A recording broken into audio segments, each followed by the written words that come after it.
Everybody think LA, they think boys in the hood, you know. Yeah. Inglewood is not a ghetto.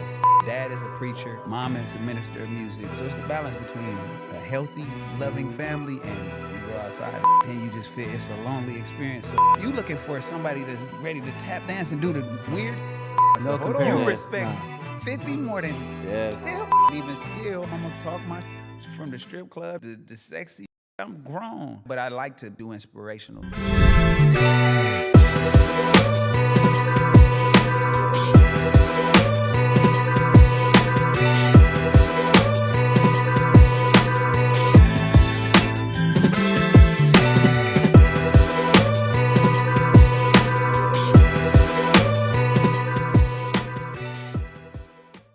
I might swerve in that corner, whoa, whoa. What's up, y'all? Welcome to Ball in the Family podcast. We got a special guest today. My dog D Smoke pulled up. Came to holler at the gang. We here with Deuce, man, Demo, Banks, and your dog G3, man. We gonna have some fun today. We gonna get into it and see what's happening. D Smoke, man, appreciate you for pulling up, man. It's a pleasure, man. You know what I'm saying? For real. Yes, sir. Tell us a little bit about your upbringing in Inglewood, man. Oh man, so Inglewood, how do I characterize it? Inglewood is the west side of LA, right? Everybody know, when everybody think LA, they think boys in the hood, you know? Yeah. Or at least my LA. Like now you got SoFi Stadium and all these major developments, but before it was still that old, like LA, catch the bus, you know, get sweated for your colors, LA, you know? So we came up with that, but then again, the west side is like, it's still palm trees and green lawns. So it's this pride. Like I tell people, Inglewood is not a ghetto. It's hood, but it's not a ghetto. When you go east, it started to get ghetto. You feel me? So, so we came up with love in the house. You know what I'm saying? Support from both parents after Pops came home from jail.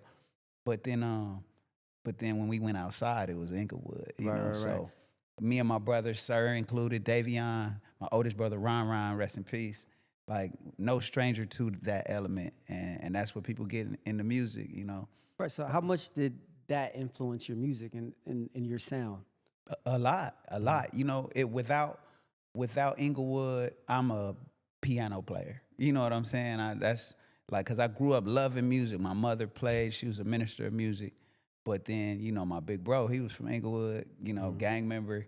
And so he was like, look, we ain't going to have y'all be no squares. You feel me? So, like, I remember getting punched on for, like, that I should have just been, it was nothing, bro. Like, literally, like, we playing video games. We playing, like, Tekken 1.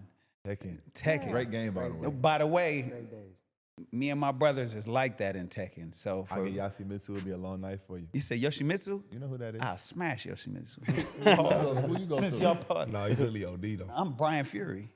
Missile can't. Well, which Tekken you talking about? Now? Right now? No, I haven't played. There's new Tekkens? It's new Tekkens. Oh, so Bro, you I trying to haven't play played- old Tekkens? yeah, I haven't played Because old that's when school I'm really a problem. Since like PS2 That's when I'm Tekkens. Oh yeah. Oh no, you stand no chance. I'm Brian We Fury. gotta put that up to the test. Oh no, We just got into we streaming a could- little we bit. could We'll set run that it. up. I'm a 2K. You play 2K at all? No. See, you win. You win I'm a already. part yeah. demon. So you playing Tekken now? Bro's That's your changing best the game. We talking about Right Tekken. now, I'm gonna have to tag my man Sir in, because Sir just got off a tournament. He was streaming on the tournament. Okay, he's the new Tekken. See, my problem. Tekken used to be shaped like a real fight. Yeah. It's like combos like high, low, mid. You Spin fake kick, low, boop, boop. jump. Yeah. It's stuff you can actually do. Right. That's why I like Tekken. When it started going a little more Street Fighter, I was like, oh, see, y'all got the press one button and then you fly in the air and throw a fireball. Like, I'm cool, you know, so. But Sir, he still got chops, you know, so. Okay. But back to the story, we playing Tekken 1. Davion beats. So Davion is my older brother, a year older than me. He beats Ron in Tekken. Davion I used to play with. Hihachi. Ron, I probably large some. He beats Ron. I'm next. Ours hard. Naturally, when you next and somebody lose, what do? If you next and somebody lose, you get on. You reach for the remote, Yeah. right? My turn. Big bro, and he's 10 years older than me. I'm 11. I'm 10, he 21. I reach for the remote. Before I can even get over there, he smacks my hand down. With the same hand, socks me in the chest. Yeah. It's a combo. It looked like some Tekken. Pow, bam, right? My 10-year-old heart, you know what I'm saying? I'm like, oh. You still feel that Oh, shit. nigga, to this day. Hey, You know what let I'm the mark. saying?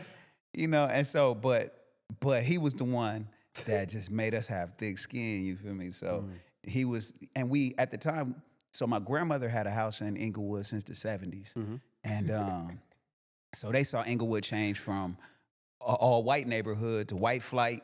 Then all these black families come in. But my dad, when he was in jail, we moved around. And when my grandmother passed, we inherited that house. So at the time, we lived in a Crip neighborhood in, you know, in the 30s and stuff. But my brother would come over.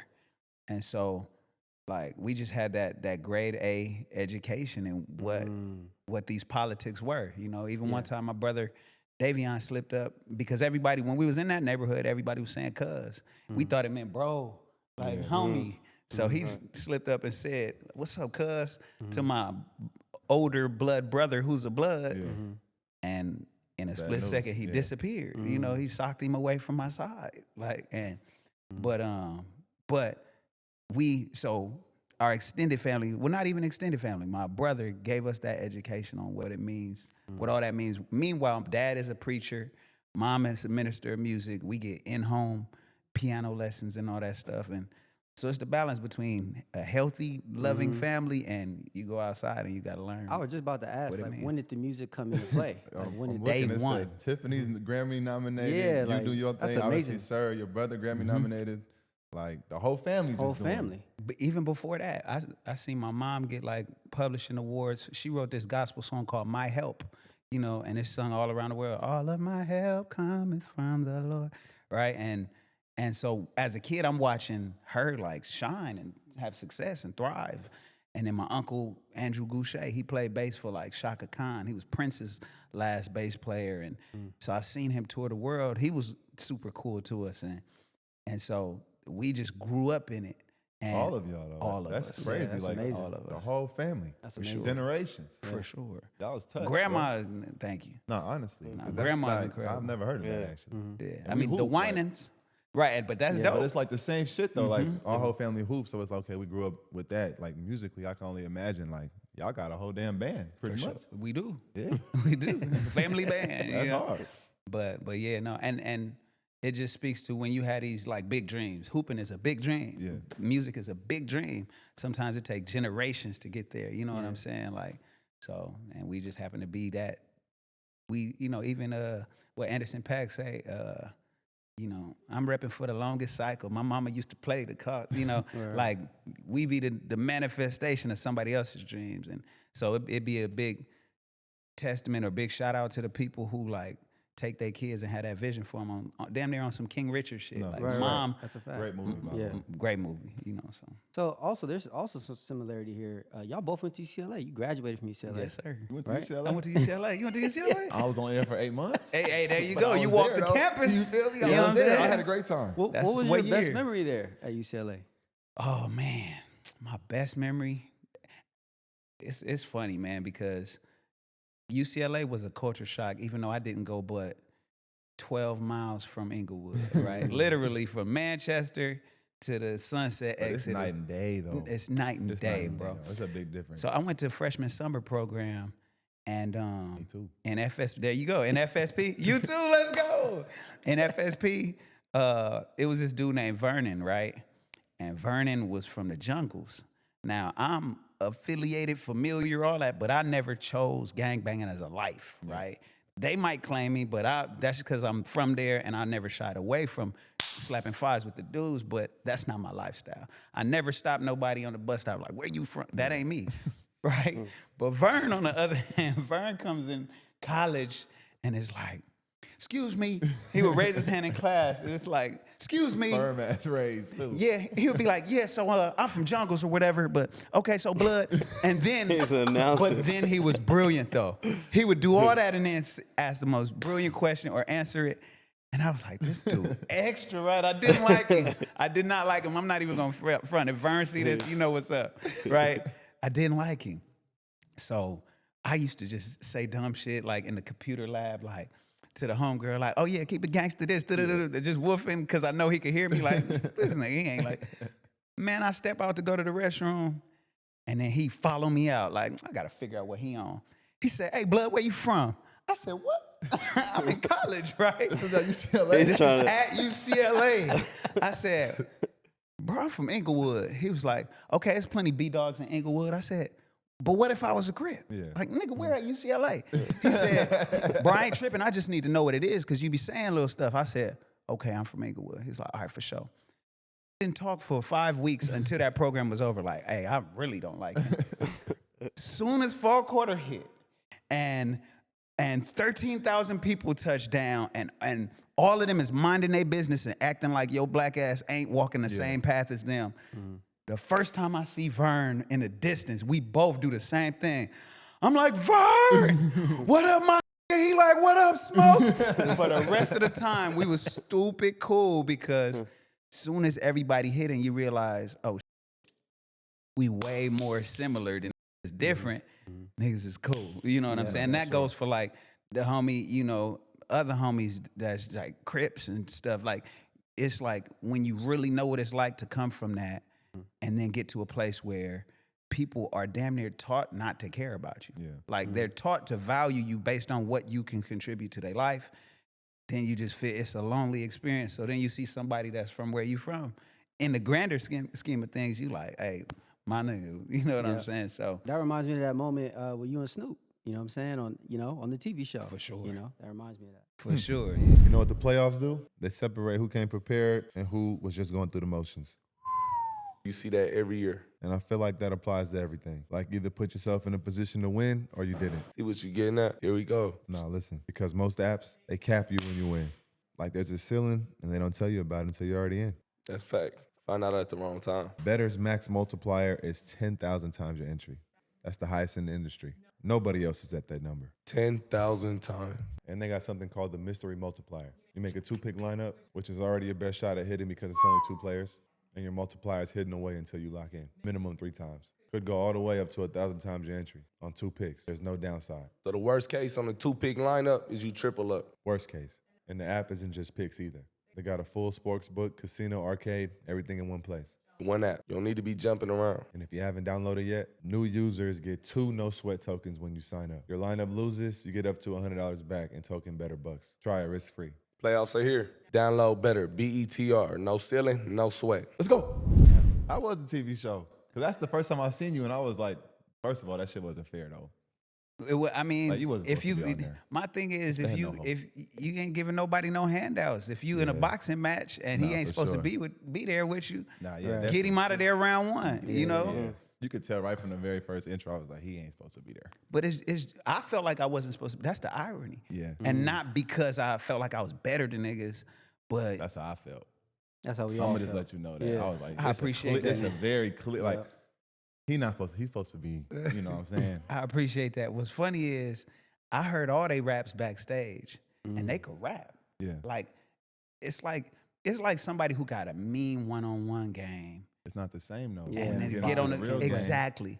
But I don't know that. Yeah.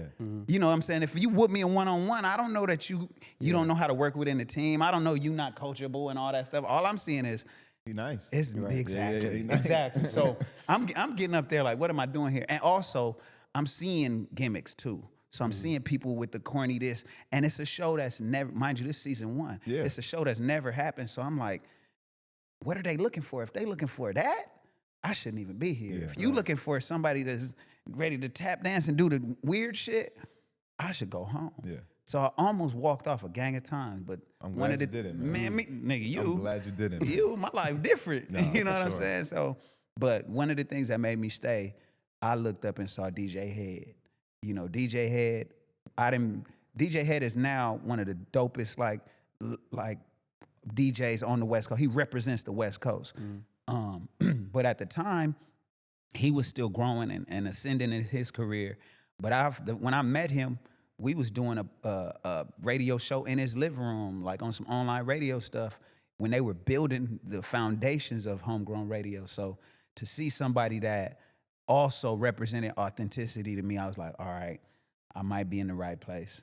And I just made my own rules, like, and because I actually called the show, like one of the producers the week before the Snoop day and was like, yeah, I know I've been submitting my application and all this, but I'm not gonna do it. I don't want nothing to, I don't want nothing to look bad on me. I'm already building Surf signing TDE.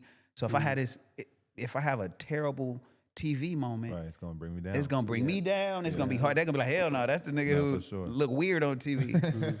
They was like, and all they told me was, look, we believe in you. Nobody's out to get you. If you don't want to look bad, don't do no bad shit. Yeah. If you don't want to look corny, don't do no corny shit. We not gonna flip nothing. I said, cool. That's exactly how it went. And that's why I was silent. Yeah. It was either it was drama happening. I'm chilling. I'm Nah, for damn near sure. behind the Straight camera. Like business. what? Yeah. So, but that conversation helped inform how I approached it too. Like, stay focused. I got in one argument, and as soon as I said something, I was like, I shouldn't have said nothing. I backed out like, you win, never mind. You know, and that was because it's the long game for me. It's not reality TV. You know what I'm saying? So that's a part of it. It's a part of the journey, and that's cool. But that show, it was stressful though. What's your favorite part of music, you would say? My favorite part of music is something beautiful about after a show. Like, music is a lot of work. Making the music is the least of it, because if you really wanted to get to as many people as possible, you got to think about how the artwork lines up, how to promote the shit, what activations when you want to engage with the fans and all that stuff. But something about after a show, when you done with the work, at least temporarily, and you get to slap fives with the people in the front, it's like, that's what makes it feel rewarding, you know, especially when you writing music that's vulnerable, music about your life, music about how you came up, and they fuck with it, you know. So that's one of the best parts. Either that or right when you finish a song and you know it's hot. you Right. know it. You know what I'm saying? Being from LA, do you feel pressure of like having to make music that sounds just like LA music? Sometimes, yeah, I ain't even gonna lie. Sometimes, you know, I'm not immune to the pressure of being like, we need one of them. Yeah. You know what I mean? We need one of them, you know.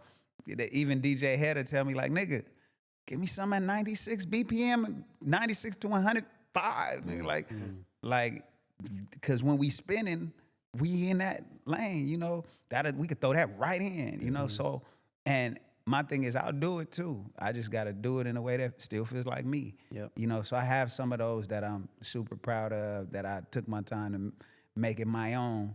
But so it's for sure a part of it. It's like a team sport. Sometimes it's not one-on-one ball. It's like, you know.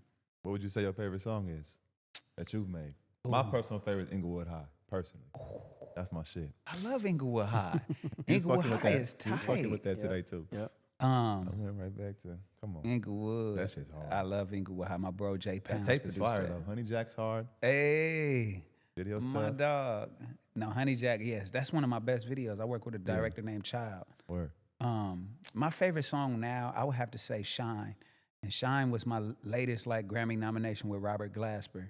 And it just, it's like if there was one song where I said, listen to that, this is, if I want people to remember me by a message when my career is done, I could tell them, listen to that song. That's like my imagination. That's, in an ideal world, what does that look like? Right. You know, that's something I could play for grannies, kids, and all that, you know.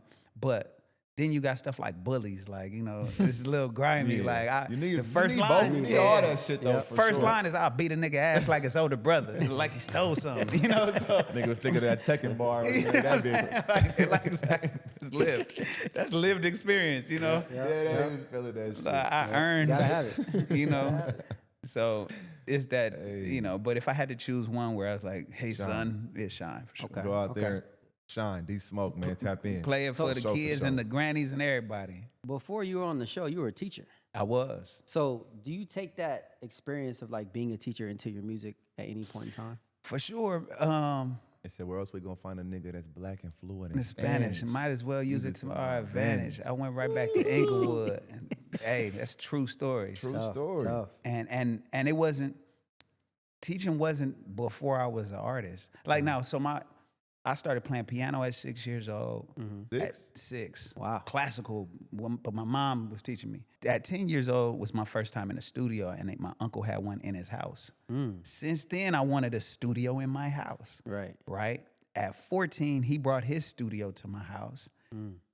plugged up everything and was like, that's y'all's now. And got him all new shit. Mind you, he's touring. So he like, I want all new shit. Right. Mind you, he also gets sponsorships from all these brands. So some of that he's not paying for, some of it he's buying. And from that point on, I've never not had a studio in my own house. Since 14. Since 14. I've been working Pro Tools since a teenager. How You old know are what I'm you saying? now, if you don't mind me asking? I'm 40. You're 40? Big 40. You know what I'm saying? I'm LeBron age. But that's how I view it. Yeah. I view myself like LeBron, nigga. No, you got to. You know what I'm saying? greatest. Hey, thank you. I appreciate it. Yep. I take care of myself. That's crazy. There you go. So I was doing music before teaching. I got signed to a pub deal when I was at UCLA, wrote a song for Jaheim. I really wanted to be a producer and a writer. And, you know, after getting these placements and all that, we fell into like the industry loop of like, you know, they would have us pitch a gang of songs. Mary J. Blige record one of our songs, but her A&Rs and then take the same concept and hand it to Tricky and the Dream like, we love this. Now y'all write it. Yeah. Like, and we didn't find out till the album came out. The name of the album was Stronger. We wrote a song called Stronger. And How does that work? Like, do y'all get credit for that? Or no. Nothing? No, we just got a little homied out of the whole thing. Damn. You know? And that was what sent me into like, I learned how to rap as an adult. You know, my first rap was still as a kid, but I had a homie named Chiz, rest in peace, who me and him was supposed to be like Inglewood's outcast. Like, all right, you a real rapper. I can make these beats and hooks. Let's go. And so we had traction in our 20s. You know, he ended up passing. You know, he had lymphoma, a form of cancer, and was rapping through chemo and all that shit. So you can imagine the inspiration of when he go, I'm like, all right, well, I guess I know how to rap now, and kept going, you know. But so all of that was happening while I'm a teacher in the classroom, you know, investing teacher bread into making videos and stuff like that. And then finally shit started picking up, you know. Wow. So Sir takes me on tour, you know, so I took a break from teaching to go on tour with him. And just being around TDE taught me so much game like that. It's no one, you know, it really just taught me you're not looking for no big break. Create a movement and then shit'll pick up. Like how many, even observing y'all as a family, how many different iterations of this movement have we seen, but y'all keep thriving as a family. Somebody pulls somebody up. Y'all on TV, y'all basketball, music. Like that's what the shit is really about. So when I went on tour with Sir, who's my younger brother, mind you, I see how much work really goes into it. And then I start to design my own movement to be like, all right, like Rhythm and Flow, they hit me up because I was doing this series called Run the Subtitles, where I'm rapping in English and Spanish, and I'm doing a video every week, but it's just a minute. So it's like, look, it's more important to do something consistently that's quality, that distinguishes you than it is to be like, Put up a bunch of bullshit. or just a big one thing. Because if you banking on one thing, it's just disappointment after disappointment where it's like, nah, I'm gonna do this once a week for 2 years. I got 104 chances to build momentum. And I literally got to 17 episodes, and the momentum already was stupid because what I knew is that they ain't used to black people out here doing bilingual flows and putting the lyrics. Now it's normal for content to have the lyrics there, but I swear for a low, that was a nigga idea. Like, you know, so that's how that came about. But the teacher shit for sure influences it because that's where I always wanted to do music, but your mission and your work are two different things. Your mission is the effect you want your work to have on people. How do you want to impact people? And I found my mission in teaching. So now I brought that back into the music, and it made such a huge difference on my identity. When I started rapping from that standpoint, people was like, I see you and what you about. That's when they really bought into the movement, and that shit catapulted. That's amazing, man. Yes, sir. Your relationship with like TDE and Kendrick, you talked about how much you learned from them. Is there anybody on the outside that like you learned from? Like who's inspired you throughout the years? When you say on the outside, like outside, Like anybody within the industry, rap, could be anybody. Oh yeah. Man, I have an incredible team. So like my manager Greg, he learned how to manage as I learned how to be a complete artist. Like we grew together. Right. Like, and when we was writing songs for other people, we had big name managers and shit, but they were protecting big name interests, and we were little niggas. So it's like we kind of just getting dragged along. Whereas when growing with my manager, who now he's a beast, you know. So that team is a big inspiration. My family's a huge inspiration. Sir is a huge inspiration. He's a beast, you know. He a year younger than me, but in so many ways, he big bro on this music shit. He went first, Right. you know. And what I learned, the difference between somebody who just make music and an artist is an artist is way more comfortable being wrong, going against the grain, being a rebel. And he was that from jump. Like, we was a musical family, but Sir, people don't know, Sir was varsity basketball at Inglewood High. You know what I'm saying? I didn't know he was that good until my senior year. I go to his JV game, and I'm just there, you know, kicking it. I got time after school, and he's locking the point guard up, like locking him. And to the point, he's so intense that he talking shit to where the coach got to take him out the game. Like, that's enough, Daryl, calm your ass down. Right? He like, nigga, you can't do nothing. Like, right? He ripped the ball from dude. And goes out and dunks. And my nigga Sir is 5'11" at the time. Rips and goes up, dunk, bam. These niggas can't see me, right?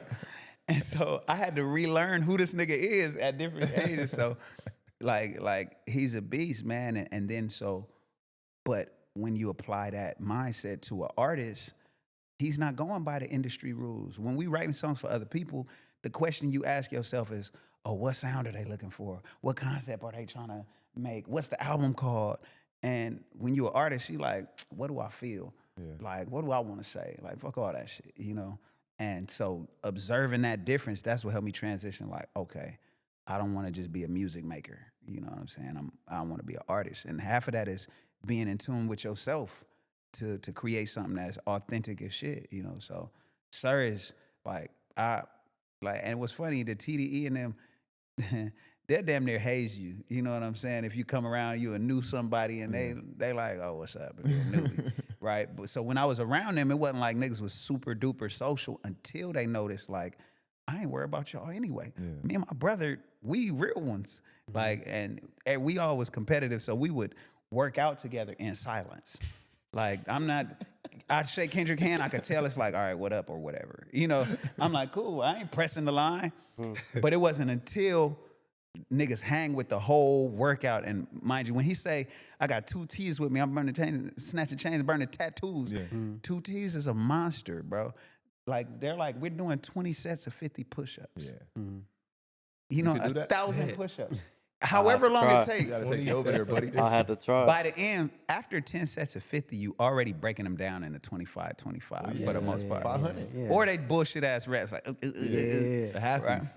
He knows about them. So You're good it's at only those. after the workout, I hop up and I do like,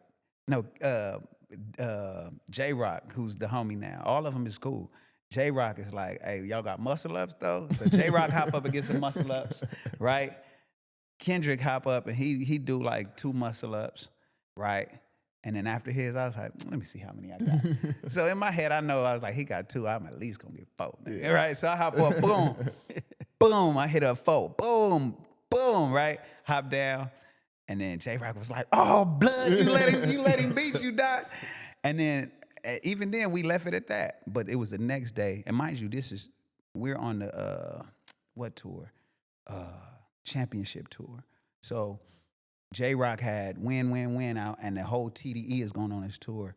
And I still don't say nothing because I'm like, y'all got to know I'm here for my brother, period. And but then the next day, Dot is about to, go on stage, do his thing. And this has been me and his interaction a few times we met, but it's also been like, what up, Smoke? How you feeling? How them triceps feeling after you?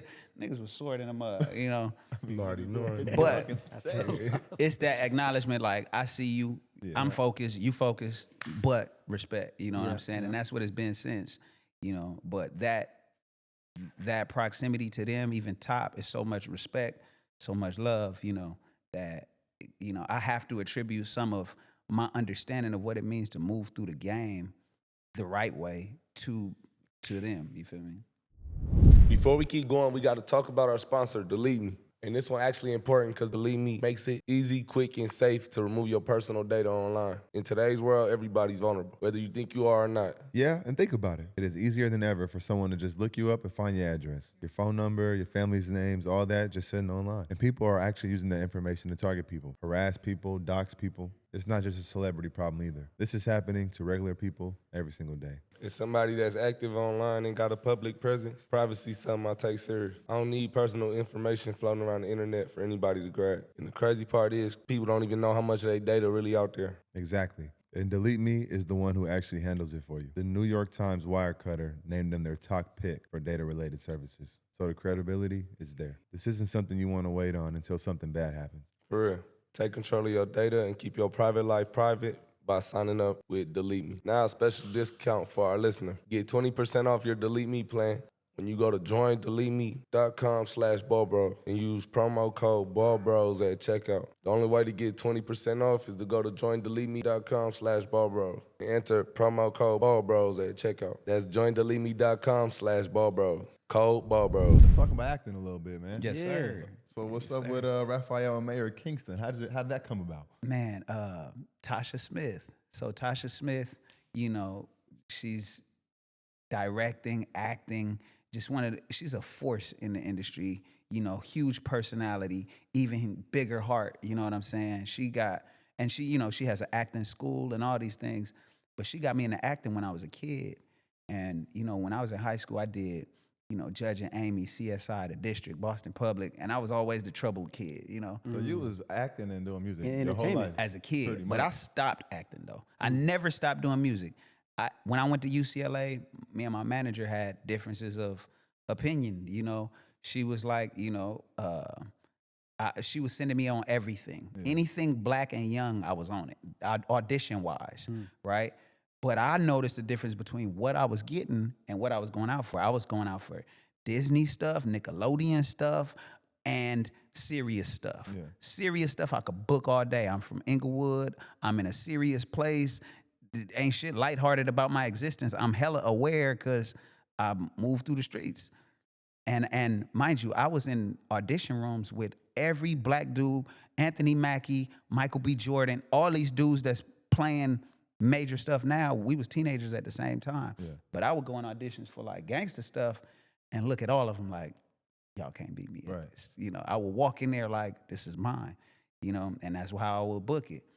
But so since my manager was sending me on all those things, and I'm trying to tell her like, hey, look, I got to read 3 books a week.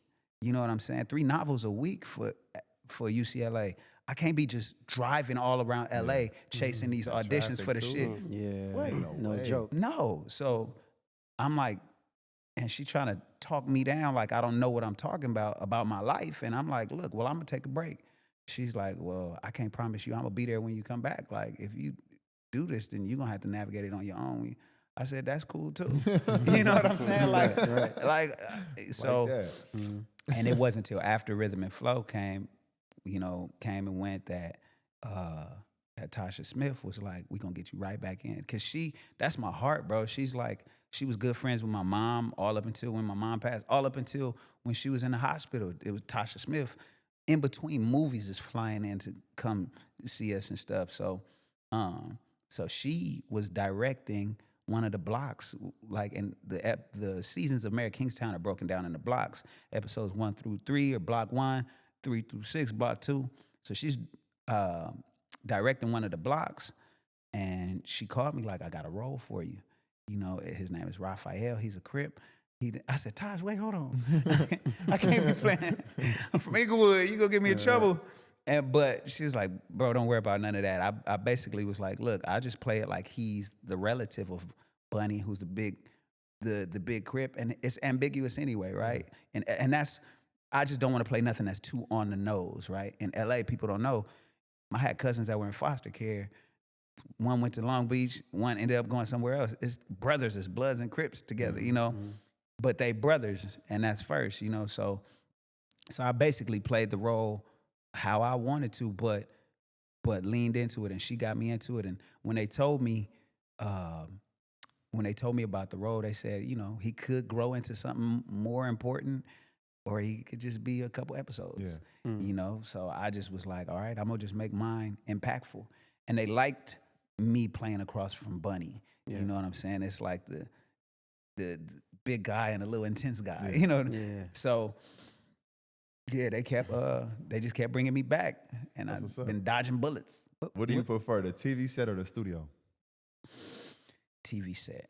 It's TV more set? fun. Really? Reason being, now in my life, right? I've been in the studio all my life, you know. So when I feel more expansive, like I'm a little bit more scared on a TV set, I'm learning a lot faster and growing a lot more on a TV set. So I want to be there because it feels like my future, not so much of what I'm used to already. You know what I'm saying? Like that's like for you, what do you like more? The basketball court or the boardroom with the investors? You might be like, I mean, you might say the court. I ain't gonna lie. I'm gonna say the court. You gonna say the court? Okay, there you go. But no, but there's a feel little you, bit though. of basketball court to acting too. Yeah. So it's not like suit and tie versus the love. There's a little bit of love in that too because it's an art form. It's a lot of variables with people and stuff. So the boardroom might be a bad analogy, right? Because I still box, right? So boxing is my basketball. Anybody You just got out into there? boxing, man. You just got into boxing? Yeah. Y'all got mitts? Yeah. I can hold the mitts. I'll show you some boxing. Oh wait, we got mitts here? Nah, he don't got all that. Okay. Yeah. I'm a UFC guy. UFC? Yeah. Okay, got you. I like UFC too. Mighty Mouse is the underrated one of the greatest. But so yeah, boardroom might not be a good analogy, but because acting is also just an art form. It's a court in and of itself. It's not a form of retirement by any means. It's expansion. You know, so but You can act for a long time too. Yeah, for sure, right? could make Morgan music Freeman is for a long one of time. the- right. Morgan Speaking of the Freeman. TV set, man, Denzel. what's it Yeah, like? exactly. What's it like being on set with Jeremy Renner? Man, it's dope. It's dope. Jeremy is when you're on set with somebody, you're both on set with that person and their character. Yeah. Right? I ran into Jeremy Renner in Vegas and I got Jeremy Renner. Right. He's like, Smoke, what's up? A big hug. And I'm like, oh, you've been drinking. All right. My brother, you know. But he was cool, bro. Give me a big hug my wife, give her a kiss on the cheek. I'm like, oh, okay, Jeremy. Be careful. No, I'm just, but Jeremy, he's a genuine dude. You know what I'm saying? And you can feel that when you're around him. But when he's in character mode, it's like respect, what's up, greetings. But he got to be Mike McCluskey, you know. And that's as inspiring too, mind you, because we have the dynamic of our scene was like, I don't trust you. Like my dynamic with him was like, I don't trust you. And he's like, well, I know better than to trust you. You know, you in here, you gooning. Right. So, but we're forced to negotiate, so we just gonna keep it like that. And so beyond the greeting, we fell right back into like, yeah, but we'll leave it at that. You know what I'm saying? Cool. And it wasn't until the season was done that he was like, hey man, pleasure working with you, all that, you know. That's dope. And so yeah, but it's inspiring. It helps. Yeah. You know, letting that tension build a little bit helps when you go into the scene. So I could easily be like, man, fuck what you talking about. You know what I'm saying? You didn't even say hi to me backstage. but off camera, stand up dude, and he's just like what he represents now after surviving that accident. It's just like he's a force, bro. His body was crushed. Wow. And my nigga came back to doing stunts and stuff. Like That's crazy. Crazy. You do any stunts? Do I? What? Man, I've hopped off a second story.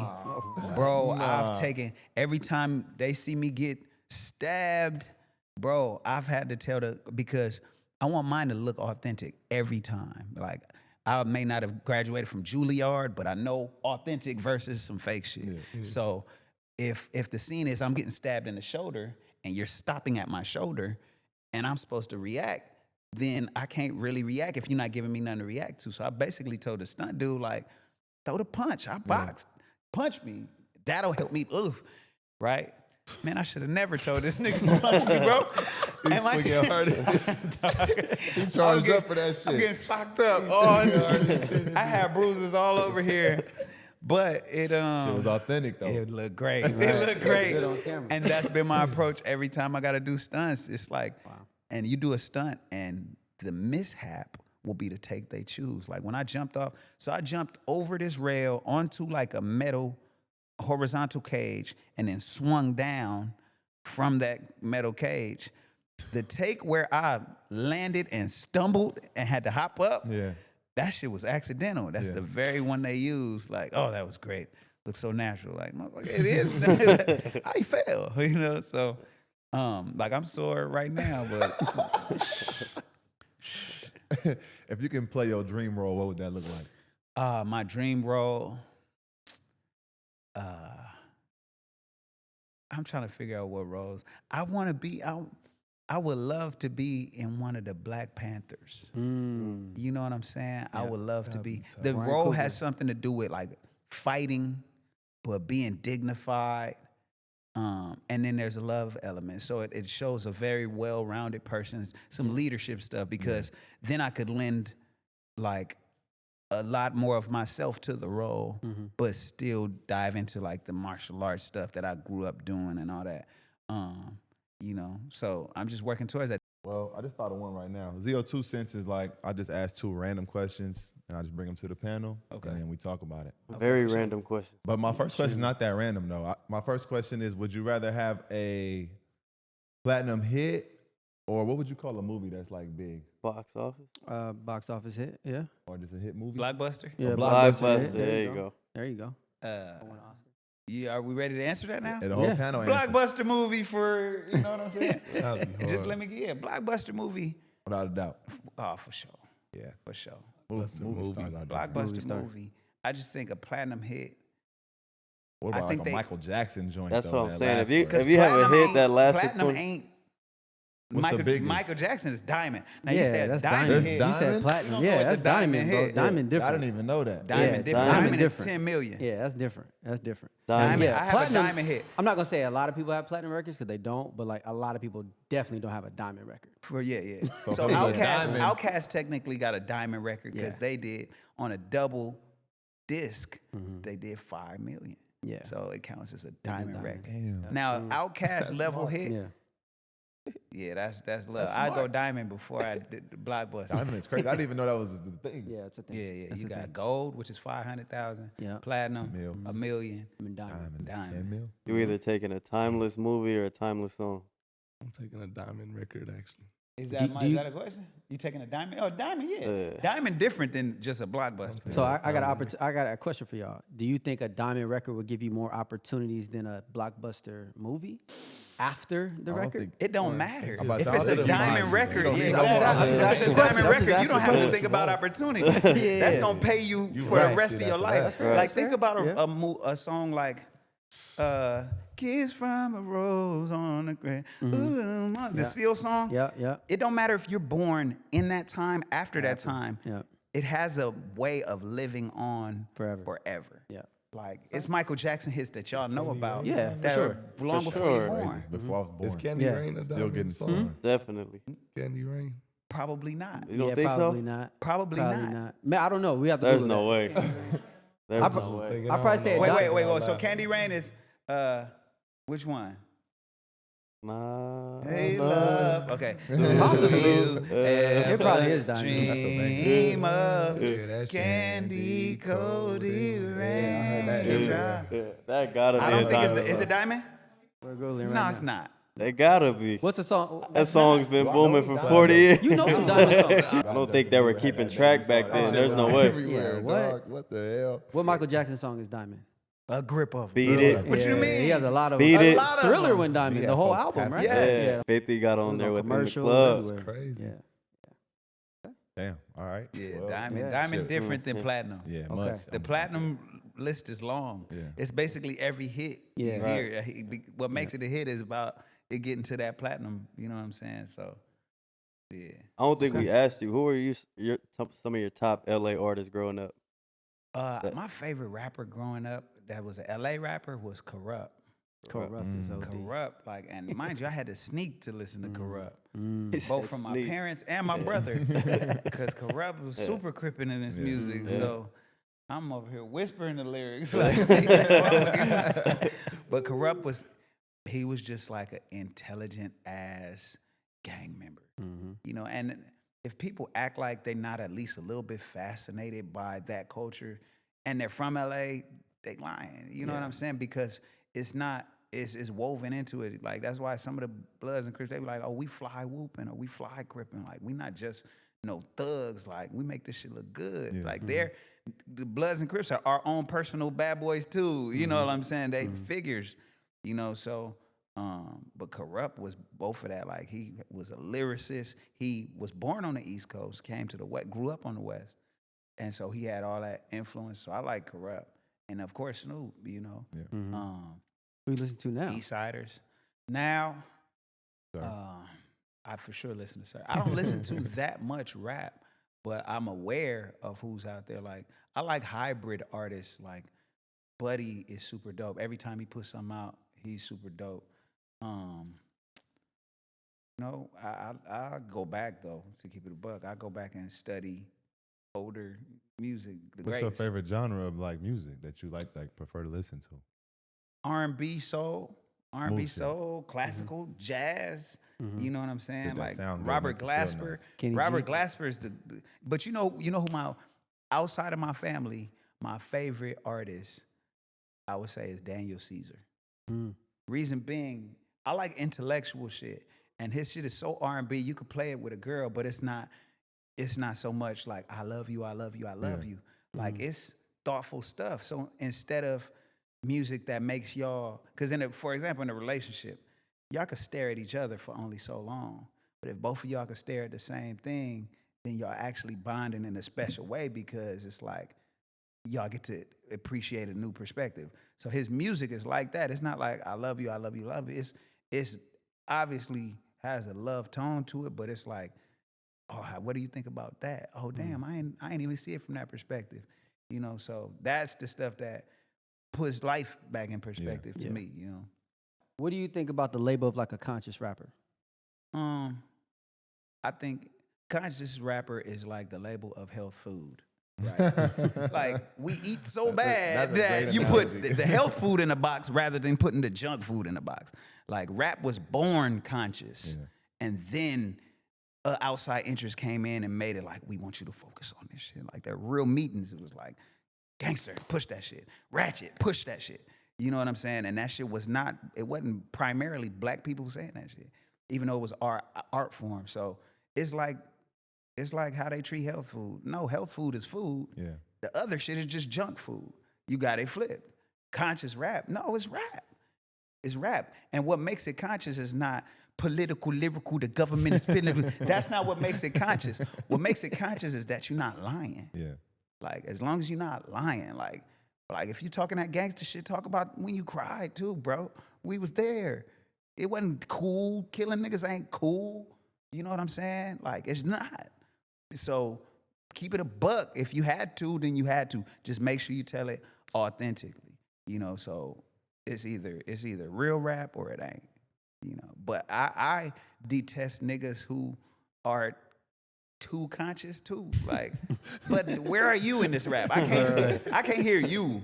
You know what I'm saying? So I get that part. Like, I for sure don't believe in nobody performing conscious. Like, if your shit, if you club all the time, then you make club music. I want to hear club music from somebody who's about clubbing. Right. Because when you hear it, they telling the truth. Like, right, ooh, that's good, like, I love it. If that's your life, talk about that shit. Yeah. That's conscious. You're aware of the club, nigga. I'm not. Like, just don't. That's your life. Don't lie. Yeah. Don't lie. Like, I've seen people who try to be like, I wasn't conscious until I learned some shit. Right. And even still, I'd rather talk about Inglewood. And even still, if niggas get deep in the album, I'm gonna talk my shit from the strip club shit to the sexy shit. I'm grown, so I'm gonna talk grown shit. Like, but I like to do inspirational shit too. When you record, do you like to just go in there and kind of just start talking on the mic, or do you prefer to sit down and actually write shit out? I go and talk on the mic now, but the best ones come out when you go in there and be like, "Oh, I got this concept." Yeah. Like, I just did a song where I'm talking to my younger self, and I played it for my nephew Josh in the car. But when I have a concept that I know I like, I'll go in and have a sense of direction, but I'll still turn on the mic and go.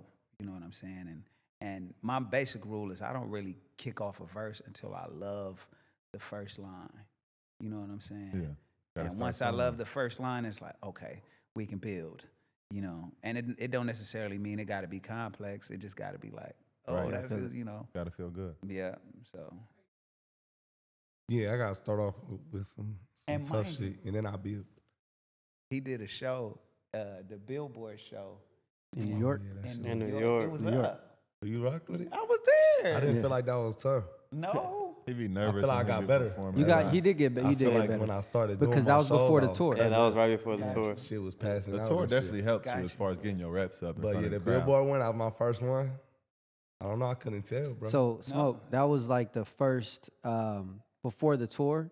That was him warming up for the tour. So that was Gotcha. literally his first show before he went on tour. Gotcha. That Billboard Award. So we Gotcha. was just really getting to iron out the kinks and stuff like that. But Gotcha. I thought you did a good job too. On Like, tour though, I That- cut up. I think. That was his Those shows has first gotten better 30-minute each month. set, right? Yeah, Huh? That was his first that like was his first 30-minute set. Yeah. that was his first 30-minute set. I It was was up on the gassed a balcony. little I was bit. like, all right, for sure, nigga. Like, Yeah. Tough. But yeah, I was about to. What about? I forgot about that night. But I was in there networking and stuff. It was something else happening in New York. What Something always season was going that? on in New York. Because I don't be in New York that much. The But I awards? was- yeah, the award. Yeah. Yeah, something like that. yeah. Oh, it was the The Billboard Awards, Billboard. right? Billboard, yeah. Yeah. Yeah. So yeah, man. But it's crazy that we now sitting here and I was there for that, and I wanted to meet you, but you know, you was in the thick of all of it. But yeah. We're here now, Yeah, man. appreciate Yeah, you we pulling are. up, man. Yes, sir. By the way, you only gave 1 cent too. By the way.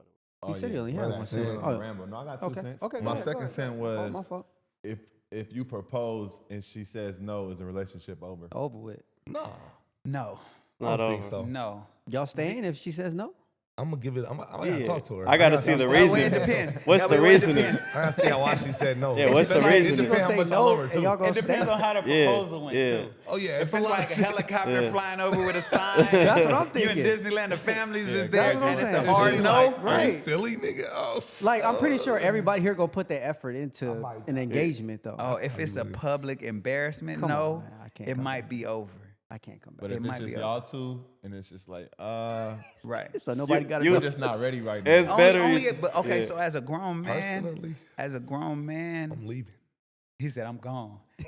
I remember in college, I was dating somebody, and she was like, I was ready to be like, all right, are we official now? You my girlfriend? She was like, I don't like titles, right? And I felt so disrespected. I felt so That's different. I felt so slighted,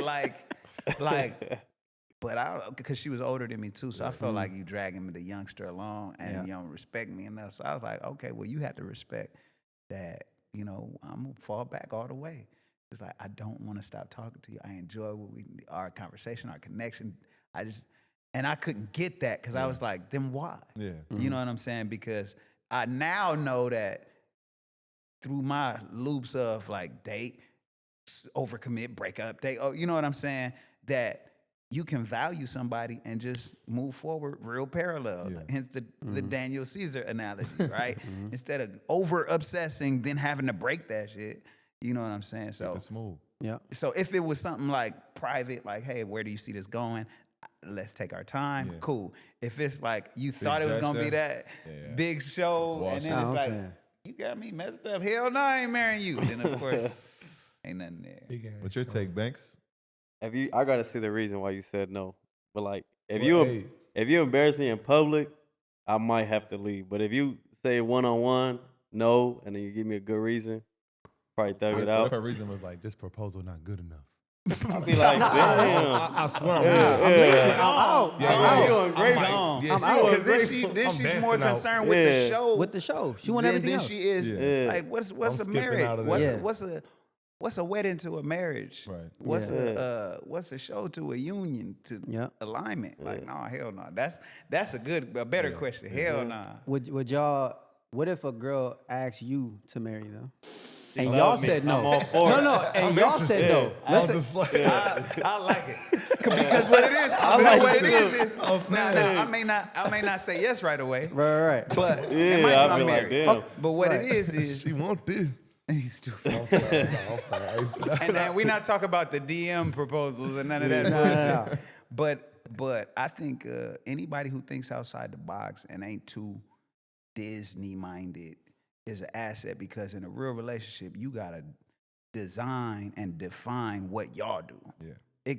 You can't base your shit off of how everybody else got it structured and all that stuff. And so anybody who's like, forget the norm, you know what I'm saying? Then it's like, okay, cool. Then you start having real conversations from an imaginative standpoint rather than, well, it's supposed to be like this. What is this supposed to be? Society changes at 1,000,000 miles per second. Technology changes at 1,000,000 miles per second. The only thing that somehow ain't evolved is, well, 3 things I could think of off top. The prison system, schools, and how we view love and relationships. That shit is, we base that shit on old understandings. And, you know, and the world is changing now faster than it ever has. You know what I'm saying? What that nigga Chris Rock say?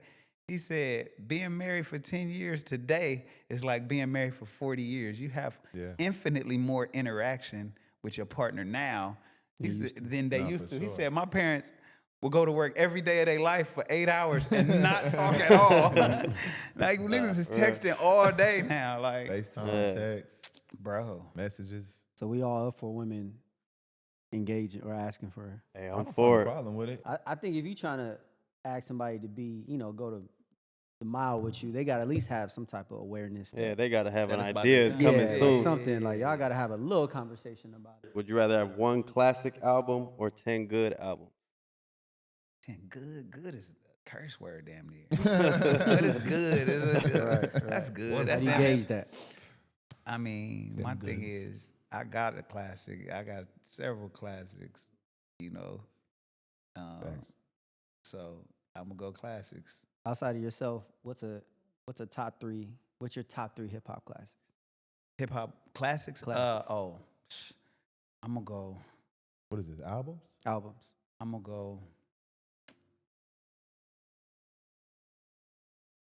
Somewhere between, and let's just say this is on both of them on the fence. ATLians / Aquemini by Outkast. That's an incredible class. Both of those albums are classics, but I'm gonna just say Outkast gets one of them. Okay. I have a different favorite for Snoop, but Blue Carpet Treatment is incredible. And then Corruption. Okay. Corrupt's album where he got Weak and Freak It on there. Right. But I mean, it's tough. Those I'm biased. You got Jay-Z classics, you know. Kanye got classics. Keep it a buck. You know, his first 3 are just unmatched. Yeah. You got Lauryn Hill, Miseducation. Still a classic. One of the best albums of all time. Yeah. Period. Yeah. And then as a rapper, her album where she does MTV Unplugged, you know, it's incredible. You know, so she outbarred everybody on some of them songs. Yeah. All right, speaking of rapping, we're going to build the perfect rapper now. Okay. So first and foremost, we need to pick a lyricist. Okay. So who would that be? Lyricist. You only can pick one. By the way, we have, just so you have an overstanding, we have a lyricist, we have storytelling, flow, delivery / voice, stage presence, beat selection, creativity, longevity, business mind, and cultural impact. So it's some. Okay, cool. You know what I'm saying? Cool. So just to give you an overview stuff. of it. So first we need a lyricist. There we Lyricism, go. Black Thought. Okay. Okay. 2, storytelling. Storytelling, Ice Cube. Ooh, that's a good one right Great there. pool. Great. Flow. Flow. Flow. Let's go. I thought you was gonna say myself. I just thought on paper right now. On paper. What are you talking about? Shout out That's to my Zoe. shit right there, man. Shout out to Zoe. Okay. Flow. Flow. I want to go somebody from the South. I go T.I. Ooh. You heard him, right? Come on, man. He Hey, don't be we were giving trying to T.I. his tell him. credit, I didn't bro. say that. They trying to try to tell him. compare I him to tried 50. to put him on game a couple weeks ago. It was when it was the 50 and T.I. stuff was going on. All I said is I You respect said there's 50 no a lot more. comparison. I said, No hold comparison. You on. respect 50 more than Yes. Tip? Yes. Come on, man. In 2006, man, the King album He was doesn't know insane. this. Yeah, come on, bro. From like bad. 2003, like Get Rich or 08. Die Trying was That crazy T.I. too. I got my Stand time. up if you don't like what I'm saying. Come Then on, man. book. Come on, Swing man. when you see me. We can throw them hands I up. don't know, man. And Rubber then Yeah, they Band, notice had that. man. Def Jam Icon. You played that game? Ooh, It was a video game where all the the rappers were fighting. fighting, bro. And he was Icon like the is cover tough. of that shit. Yeah. I PS3. need to Was bring it? that back. Oh, I need that. But you remember when Rubber Band Man came out, man? Wild as the Taliban. Man, to this day, with my nieces and nephews, I tell them I'm Uncle Dan, man. Wild as the Taliban. You know what I'm saying? But Rubber Band Man's wild, bro. Rapping for the hell of it. Come on, Hella man. rich. Ooh, Never had to I just celebrate heard that on the again. way Must have here. tell it Man, again. come on, bro. Bullshit, I'm a dress to check. I'm on some next level shit. Never been fucked in the game. I'm celibate. Rarely out my element. Barely out the ghetto with 1 foot out and 1 foot in. Intelligent as fellas get. Listen, let's settle this. Be clear. I could fall back 7 years still. It ain't no one ahead of me. Consider it a blessing if you get to stand next to me. 5-star general. OG veteran. Cake like Edelman. Blowing that celery. Stack that cash like the U.S. Treasury. Every single thing I ever did was done heavily. Rap it till you're 70. Still ain't no catching me. Put that on my pop, Big Phil and Beverly. Be standing on the top still after they bury me. Nose in the air, so stuck up, arrogant. Ain't got longs, hot songs, best cherish it. Cause when I drop mine, that's over, finito. You paying for your foul like a free throw. Bow. Like, Come on, bro, man. T.I. Tip was- has done. hey. Okay, we know Bro, from start to know- finish. there are. I'm gonna clap for that shit. We know 50 Cent got big hits and moments and stuff. But again, how long? 50 Cent makes products, right? And so does, he's a businessman more than he ever was a rapper. He was authentic because of his story, but not fucking with Tip at all. I like to Not at disagree. all. Not at all, bro. And then Like as you tape for see tape. them continue, what does the legacy speak to? You know what I'm saying? Like I measure greatness by how much you can also produce greatness. When your time is over, how many people can you put in that same position? This nigga whole family coming up. You can see his sons. It's like you got two types of dudes, right? You got dudes that they so great that everybody live in their shadow don't know how to shine. Then you got people who like so great that everybody around him just get better. Yeah. You know what I'm saying? And I think that's what, from my experience and being around him, you know, and I'm biased. Tip is a mentor of mine. But, yeah, any day of the week. As a rap, if we're talking rap, now if you're talking producing shows and all that stuff, dope, power, salute, So. All right. Stage presence. Stage presence. Who got cold Chris stage? Brown. Are we talking rap? Ironically, Chris Brown is low a key 50 needs a cold- nomination for this though. For Stage stage presence? presence? He threw a mic. He's 50 now. I'm talking about when he was younger. What about Pac? Okay. Pac. What about DMX. Pac? DMX. Oh. DMX Oh. at the DMX stage president. yeah, Ooh. DMX. I would've stage said DMX. president. Hey, what's the Storyteller. kid name? Who was it that just hopped out and skipped out on the stage one time and the crowd went, Oh, Yachty. Yachty. Yachty, Yeah, that was that kind of shit cool. was crazy. And Yachty got not that Was that this Rolling beats, Loud? not That that was this Rolling beats Loud. everybody, but that moment, Yeah, that Yeah. if that captures stage presence, I'm gonna go Yachty. If I see Because that video, I'll still other, watch it in today. no other category, I didn't know what he was about to say, Yeah. but that Right. shit was like That shit was barred hard. up before he ever started talking. Right. And now D Smoke, he's not gonna be my pick for none of them categories, but yeah. salute to that. Right. So Facts. we'll go Yachty. Next one is beat selection.